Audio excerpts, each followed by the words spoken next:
In the last 4 hours, more than $175 million worth of long positions were liquidated. XRP family, welcome back to the channel. Thanks a lot for watching every day. It's clear that your support means everything to me. So, once more, if we're looking at everything, you all should have a general idea of what's happening in the larger market if you saw my update on market analysis. But if that's not the case, it's okay. In this particular report, we are going to look at that.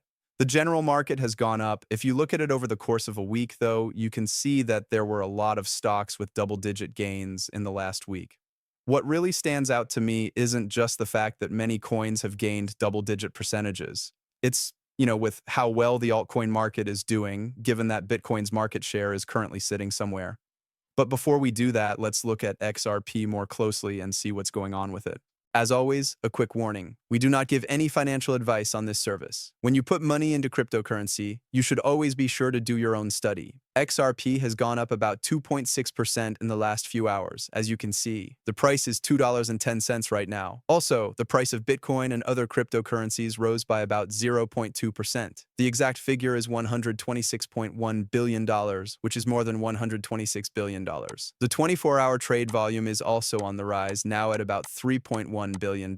Obviously, we need to take into account this big sale that I just told you about. When we look at the 24-hour trade volume, we also need to think about that. But again, speaking of volatility, if you watch the show every day, you know I've been saying to expect some this week, and that's exactly what we've seen so far.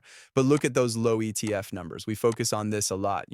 So, as far as you know, the inflows go, Bitcoin and Ethereum spot ETFs saw outflows last week, 87.7 million for Bitcoin and, 87.7 million for Bitcoin and about 65.5 million for Ethereum. But now, when you look at Solana and XRP, these numbers are great. XRP had 10 times as many imports as Solana, which was about 20.3 million. So 230.7 million, if you think of it as a daily average, that's about $46 million coming in every day last week. So great, especially when you think about what Bitcoin and Ethereum are doing at this moment. And those are the big boys. And right now, the exact opposite is happening. Once more, XRP is clearly far ahead.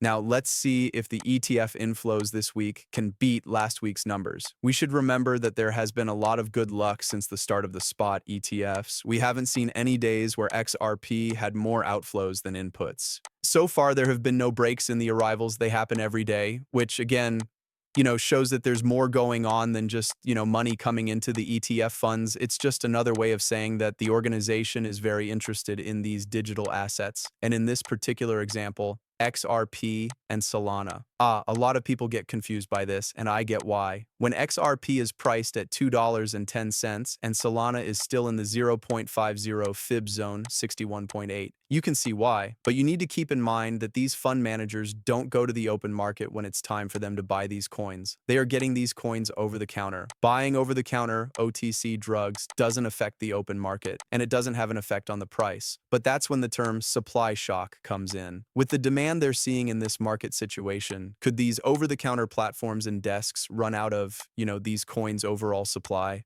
If that happens, that's where we would see a supply shock. I haven't really seen Solana. If you're at the big exchanges, stocks of these assets, I think that Solana is great. Many exchanges still have a lot of Solana on their systems, but XRP has actually been leaving a lot of these big exchanges because, it's pretty much being withdrawn. And that basically sums up what's happening right now. The inflow numbers are pretty impressive on their own, but check this out. A JP Morgan expert predicted a $170,000 Bitcoin price in 2026. So once more, if you know who is the managing director, Nicholas of JP Morgan, you know that the people who work pretty much under him, the experts, are predicting that Bitcoin could rise to $170,000 in the next 6 to 12 months, which again is a very big bullish target, but I wouldn't be shocked because, as I've been saying every day, 2026 is a very important year. Not only will it be a great year for the price, but especially for the 4-year cycle. If Bitcoin can reach a new all-time high next year, I think the 4-year cycle will end. I know there are many ways to look at it, but I think the 4-year cycle just isn't relevant anymore. We want to keep that cycle in mind, though, because it was before the bigger players and institutions got involved. was pretty much driven by retail, and your retail thinking was kind of like programmed so that you would see the happening after the Bitcoin happening. After every bull market, there's a bear market, and that's when things slow down. The third year is mostly a cool off, the fourth year is an accumulation trend, and then we go back to the same thing happening. So we're now in the third part of the cycle's third year, and if we see a new all-time high, it will no longer be valid in my view. So once more, we'll see what happens with Bitcoin. I know that we are still in a Bitcoin bull market, and that sounds crazy to some people. Yes, that's right. The Bitcoin bull market will be over as soon as we go under the 78.6 web zone. This is a very easy thing to understand. We are in an upward trend, but it will be broken if we go below 78.6. However, I don't see how that could happen given everything that is going for it. So, once more, I feel that Bitcoin has a better chance of recovering now than when it was at 38.2 or 0.50, as I've said to you all before. So once more, one step at a time. We will return to discussing Bitcoin later. I just wanted to share some other things with you all. According to RLUSD, its Ethereum supply has reached a new all-time high, and its market cap is about $1.1 billion right now. And yes, I know that some people will act like crypto ZX. It's still a low amount, especially when you compare it to USDC or USDT. There's no doubt about that. These stablecoins have been around for a very long time. RLUST is still in the early stages, but its quick progress shows you the direction the stablecoin is really going in. Because, once more, in terms of investor trust, it has that for itself because clearly you know without a doubt that there is a reserve for every RLUST at a bank.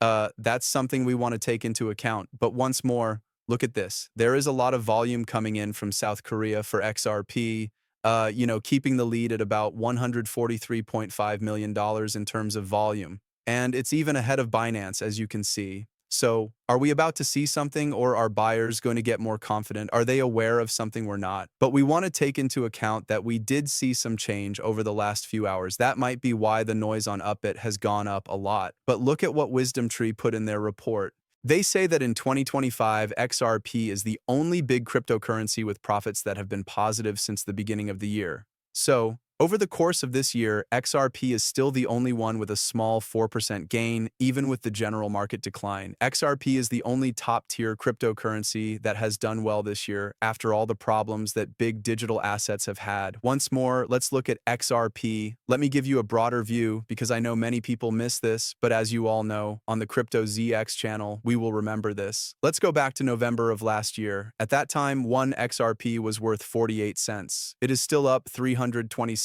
since that time. And we're still in the 0.50 range. Yes. And still, right now, XRP is possibly getting the least amount of love since April. The price is currently 0.50. So, once more, this tells us what's really happening and how well it's standing up against the overall market. But let's look at the majority more closely and see what's going on. I have also shared this in the market study update. You are still powerful and strong right now. Once more, I believe they'll stay strong until the FOMC meeting ends and we see the rate cut. If we were to try this important support line again, we might be able to break below it. I still expect the dominance to hold at this key level until then. Bitcoin, on the other hand, just on the bottom of the 0.50 fib zone, had a very big bounce. You can tell that there was a big change. This move pretty much sent the people who were long around $91,400 to their liquidations. But then look at how quickly things changed. People who were holding long positions are probably seeing now that their prices have returned to where they thought they would be, but their positions are no longer there. So this is why you don't want to do leverage trade. Here's a great model for you. Imagine that you were holding a spot. In that case, you would still have your cash. That's how I see it. But we can easily see that there is some resistance to